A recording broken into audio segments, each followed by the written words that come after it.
Hello, I'm Bernard Hickey from interest.co.nz and welcome to a special economic weather report on interest rates ahead of the official cash rate decision by the Reserve Bank on Thursday.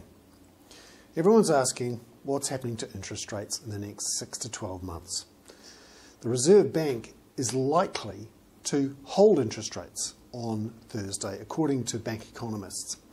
I actually have a slightly different view. I think that they will cut another 25 basis points. But from the point of view of a borrower, or even a saver, this won't matter much, because banks are unlikely to pass on that cut in the form of lower mortgage rates or lower term deposit rates. That's because the international funding costs of the banks and hot competition for term deposits in New Zealand mean that they simply can't pass it on. So we could have a rate cut on Thursday, but virtually nothing happening from the banks.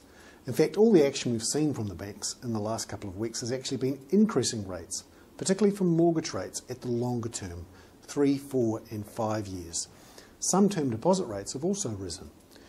Now this is because internationally on wholesale markets, people are worried about increased amounts of government borrowing and higher inflation down the track.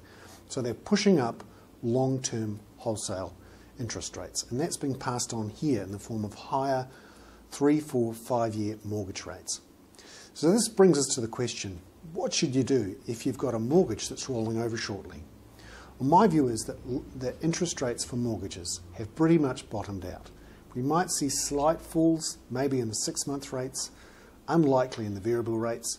That means you're pretty safe, I think, to move into a fixed rate mortgage over the next 6 to 12 months. You won't lose that much in terms of lower interest rates, because interest rates in New Zealand have pretty much bottomed out.